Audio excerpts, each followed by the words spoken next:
Nothing like a little bit of manic deforestation to make you feel like you're alive. So, enough talking about it. Let's see what we got. Not really the tree's fault. I'll forgive it this one time. Yeah, good. I'm learning. So today, on turning fat into building materials... Well, hey there, I'm Chris, and oh my God, what a week.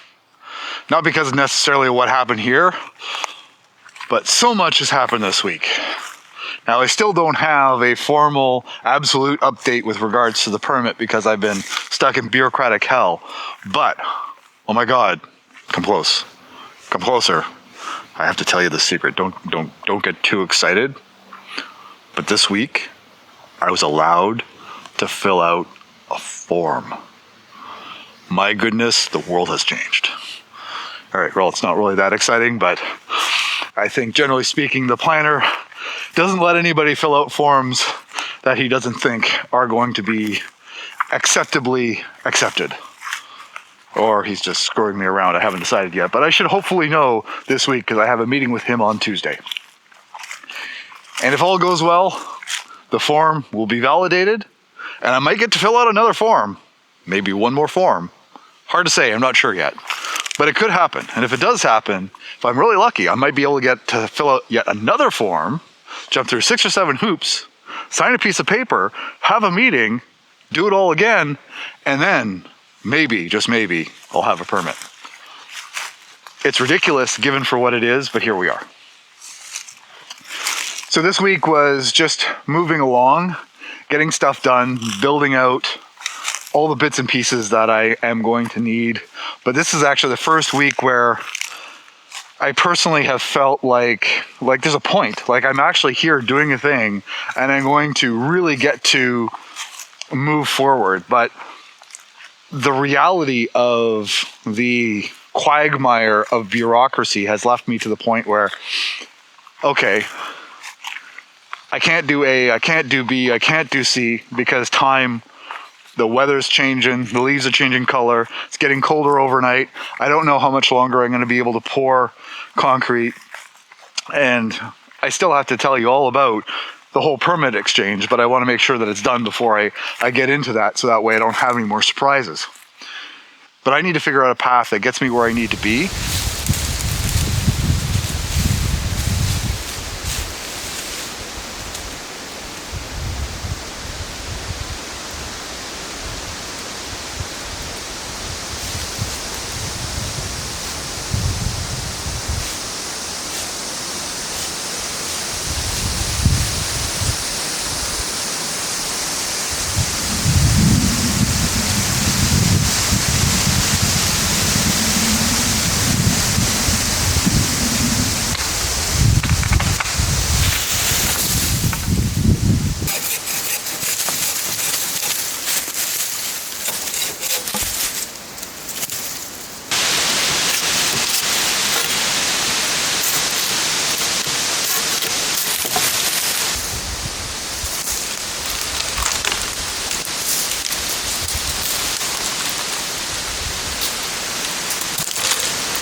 So today, on turning fat into building materials, I turned fat into building materials.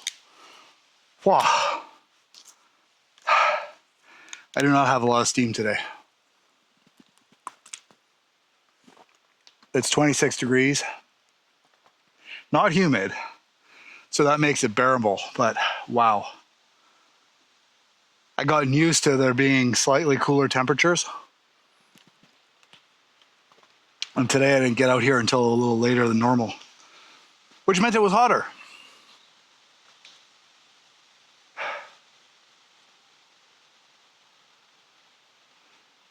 So the next thing I want to do is just build a small peeling stand, but for the bigger logs. So instead of like the last one where there's two halves of it to keep the log completely off the ground, I am going to build one so that way I just have one end off the ground. So that way I'm not trying to support a 24-foot length. So this week I did a couple of things with the logs. First, I made one of the attachments for my sawhorse to let me process and skin smaller pieces of wood, because especially when they're all twisted and gnarly, it becomes a real pain.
Definitely a less productive day than I've had recently, but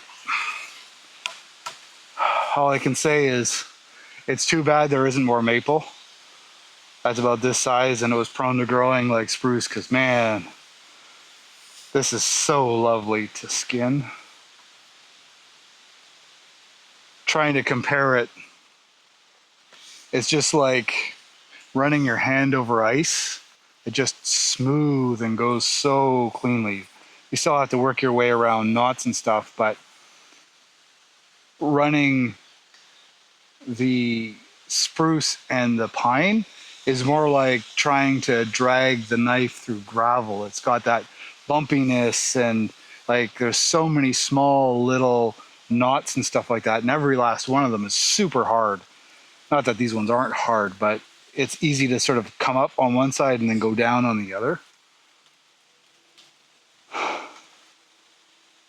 But it is what it is. I'm using these because, well, they are hardwood, so they'll be able to take more weight, I think, than the spruce ones, though these ones are pretty strong too.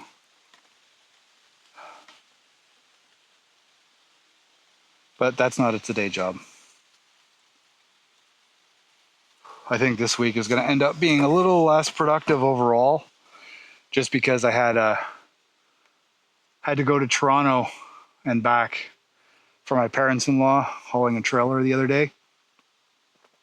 So that blew that whole day, and then almost half the next day because I was just wiped out from it. But no big deal.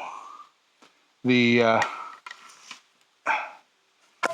little stand that I put here is designed just to be able to hold a piece that's really short, and that actually works really well. I mean, my original idea didn't work at all because I wasn't really thinking it through, but I just kept on adding bracing until it held, and now it's great.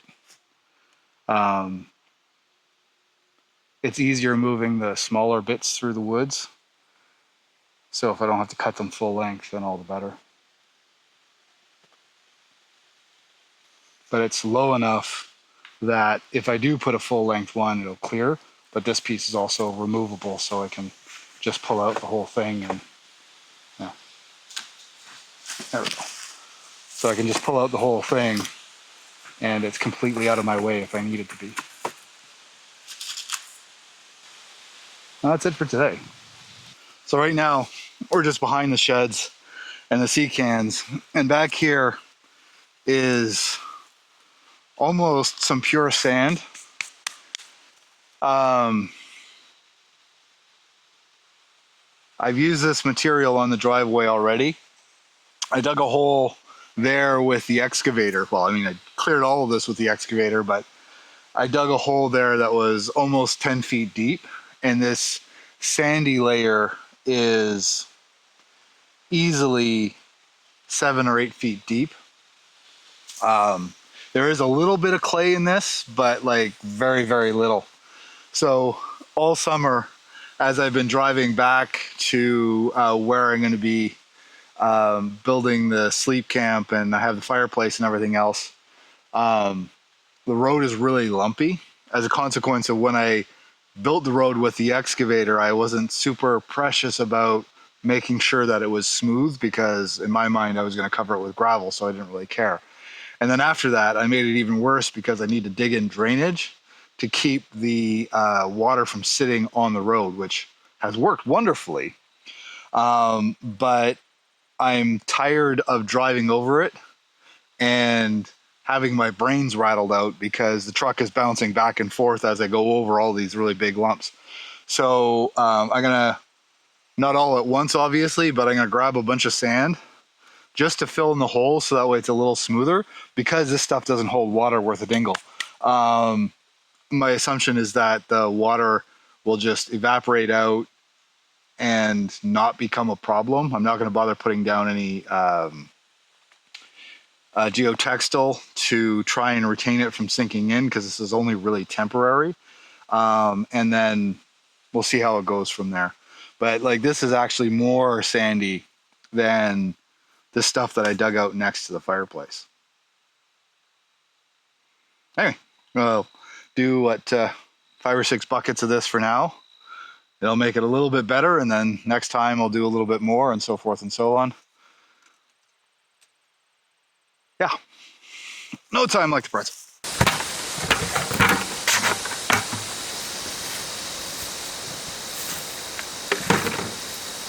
Plus side, it's easy digging. I think I've alluded to this before, that one of the problems with the property is it's so big. I've been mentally agonizing over the driveway for so long, and I completely forgot about this sand. I think part of it was that I was really onto the gravel. I really wanted that to happen, but obviously that's not happening yet. This fall, I do actually plan on moving one of the sheds up closer to where I'm going to be doing all the work, so that way I take one more step out of coming out here, which is, well, 2 steps, I suppose: unloading and loading the shed into the truck to move it up to the site. If the shed's there, I only need to grab what I actually need. So that'll be a nice change of pace. But anyways, once I do that, there'll be a slot that I can theoretically bring the backhoe here and bring shovelfuls of material. Well, at the end of the day, I still need to have gravel on top of the driveway. This stuff, it packs down and the water sheds off of it so much better. So it'll be a good, for now, sort of solution to the driveway. I just have to be careful because I've got a bunch of fruit trees that I planted. I'd say 1, 2, 3, 4, 5, 6 apple and a couple cherry and a couple of walnut. I think the walnuts still survive, but anyways. I need to make sure I don't do any damage to them. This might not have been the best place to try and start a permaculture forest, if only because the drainage is so high that I don't know that they've been getting enough water. They're still alive, so there's that, but anyway.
But I used that new little widget to build this, which is another stand for larger logs. And next week, I'm going to do some testing with the log. Huh, it's covered in bugs. Look at them. Look at them. Don't know what they're doing, but it can't be good. So I really need to get these things skinned.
Next week, I'm going to be doing a competition of sorts between my draw knife and a couple of angle grinder attachments to see if it makes sense to at least process some of the logs using the machine.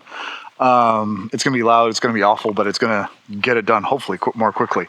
But I have two different versions to try, and even if it doesn't necessarily work well for the log on whole, that being able to trim off all the knobs and stuff like that using the tool might make my life a lot more quick. I can go for quick right now.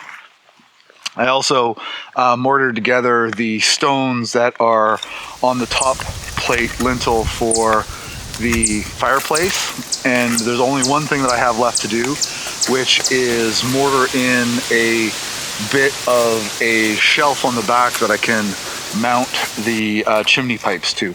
But I didn't get that done this week because we had several nights with frost, and I didn't want the concrete to freeze and just fall off and waste my time and money. Remove this prior to starting a fire.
But one of the biggest things was trying to figure out how am I going to create the lumber that I need for the house.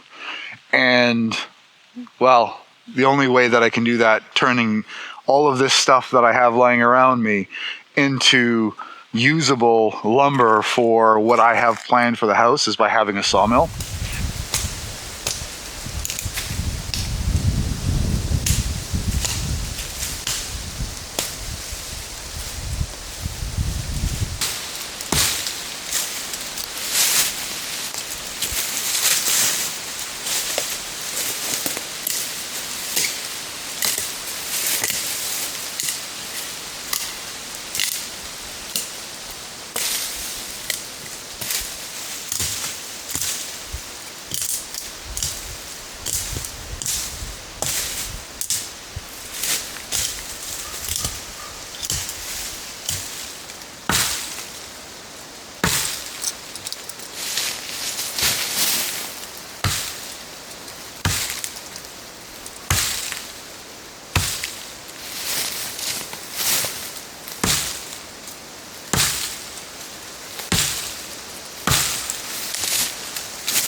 So everything you've seen on the channel up until this point has been building up until now.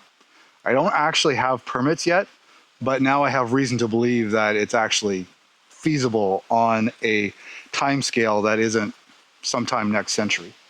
The process to get here has really made me rethink what I was originally planning. While I am going to be doing some more traditional log structures, the house has moved up in priority rather significantly, and hopefully in an episode or two I can explain exactly why that is. But the house is not going to be using round logs, and the reason for that is there's so much fussing that goes with a round log. It can take you years to build a house of any size, and it's still going to take me years, but I want to shave off 4 or 5 months if I can. And the best way to do that is to square the logs. Now, right now, I don't have the bucks for an actual sawmill of any kind, so the only solution is to build one.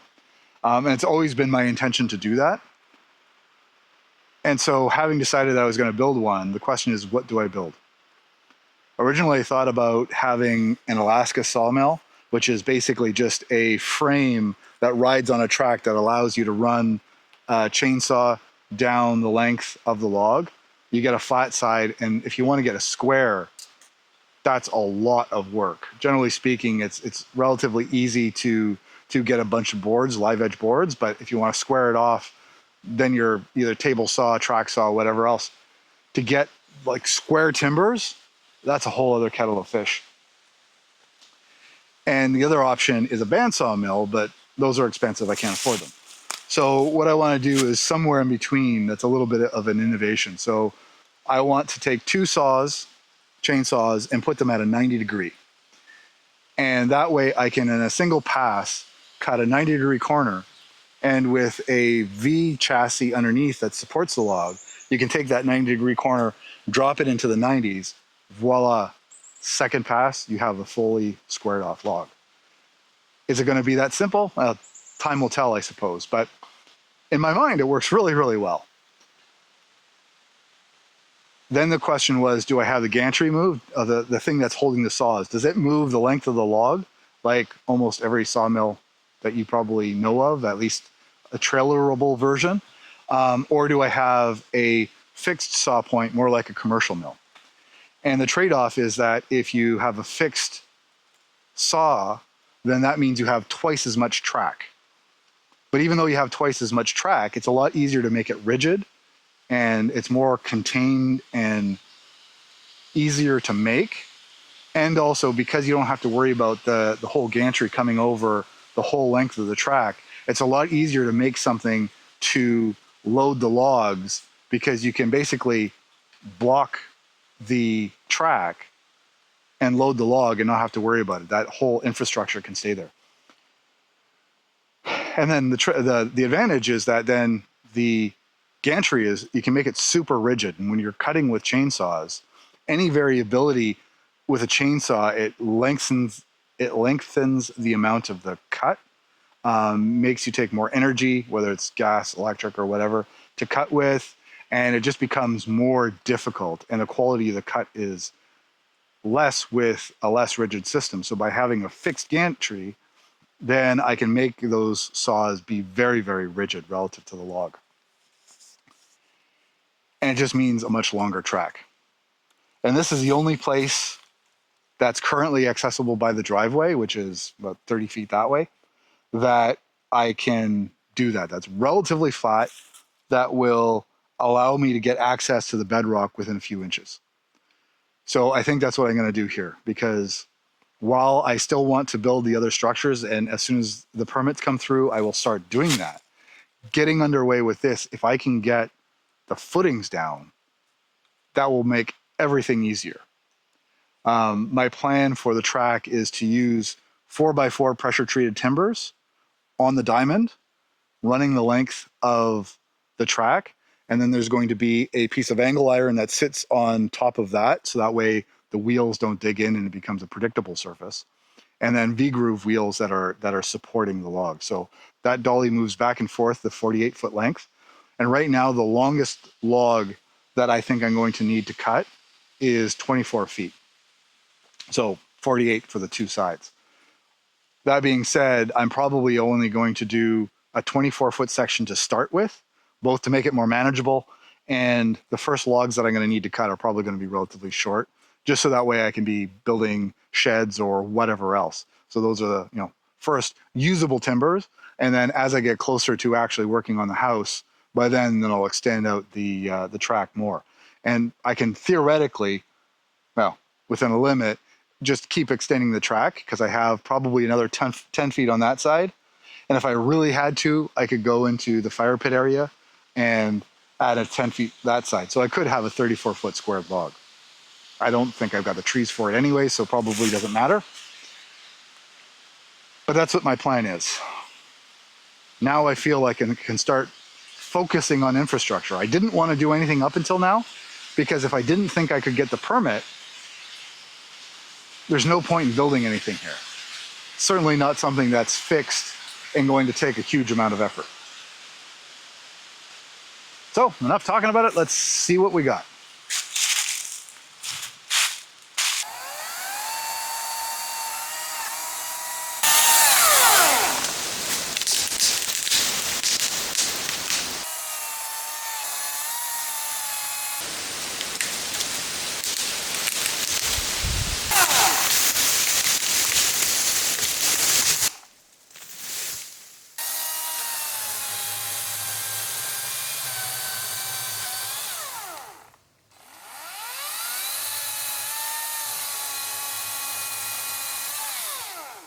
Timber! Ah, come on.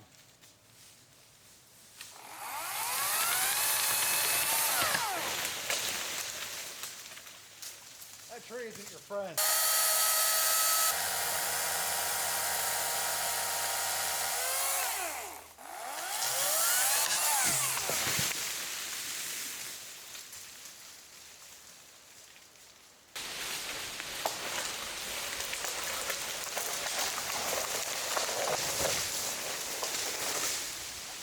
Problem solved!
Well, I feel like I got something done. Made a hell of a mess, though.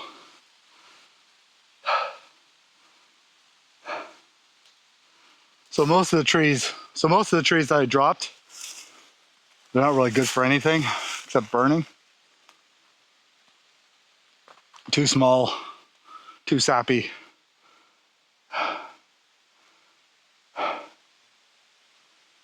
But I feel like I accomplished something. That's the main thing. A couple more trees here, but I want to clean up the one that I just dropped a little bit more because it's got a bend in it, but it's a red pine, spruce, I don't know.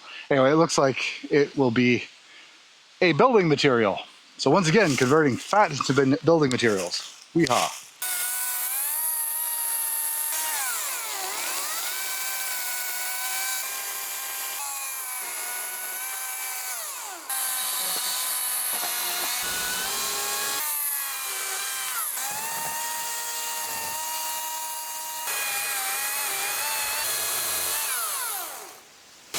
Say goodbye, Mr. Tree.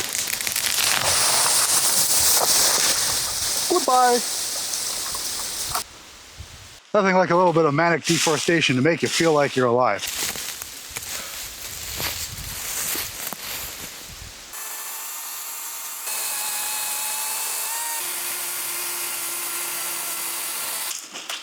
Surprisingly steep here.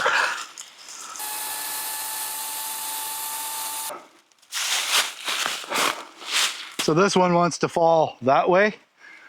It's a pretty small tree. So I'm gonna try just giving it a cut, see how much this way I can get it to go. Because I don't really care if it gets hung up. Just so I can understand the process a bit better.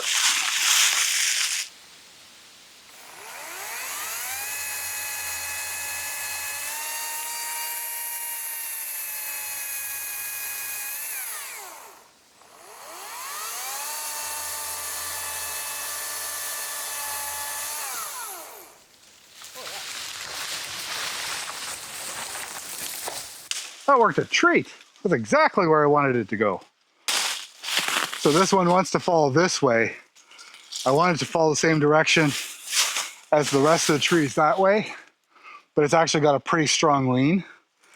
So it's a little bit more risky, but again, it's not a crazy big tree, so I'll give it a whirl. See what I can make it do, because I really want to understand this better.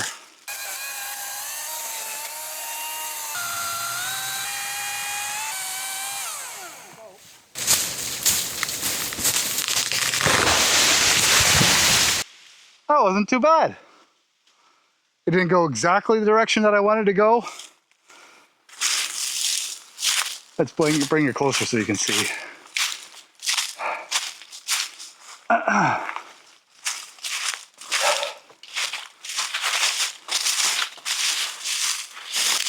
Though as I look at it, it actually fell where I cut it, so it's not really the tree's fault. I'll forgive it this one time. Yeah, no, actually, it's exactly the direction that I cut it. If anything, what I did wrong is that the cut was tilted down. I didn't have my saw level, so that made it roll a little bit that way.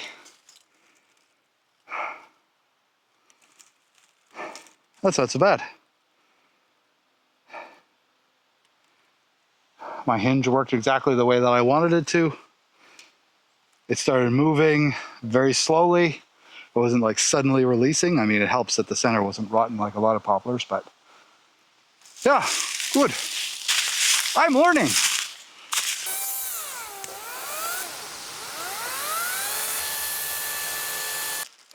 I should ask though, if anybody knows. These are aspen and poplar, most of them, the big ones. And a lot of them are actually pretty straight. I know that they're weaker than normal wood. They start wetter than normal wood, so they shrink a lot. And they're a little bit prone to the rot. If you get them wet, they just rot right away. But I know the old timers used them in log cabins. I'd like to know, other than like furniture, if you know anything about aspen and ways that you can use it in building, like in a log cabin, that is acceptable without a lot of undue effort. My original intent, like on the inside wall, I have a double wall, and they're not really load bearing in the traditional sense. So I'm thinking about putting aspen on the inside wall, or poplar on the inside wall, so that way it's never going to see moisture, but it cuts the amount of SPF that I need to put on the outside. Not that I have a shortage, but I'd like to use all the wood that I've got. Also, a lot of the poplar tends to be much larger diameter, and if it's good through the center, then that also means that I have a thicker slab. I have to have fewer lengths, so I can actually get more wall out of a poplar than I can get out of the other trees. But I would have to dry them first. Anyway, if you have any thoughts, love to hear them. But for now, it's just getting the land cleared, getting a bunch of sono tubes put down, pinned to the rock, and filled with concrete before it actually freezes. So I'm hoping to do that next week.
But next week is going to be even more complicated. I have, like I said, the meeting with the planner on Tuesday.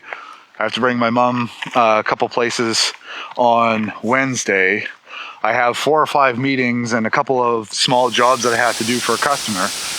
And I have to come out here and do some work. So holy crap, it's going to be quite the week. So I'm definitely going to have a video next week. I just don't know how much I'm going to have in it.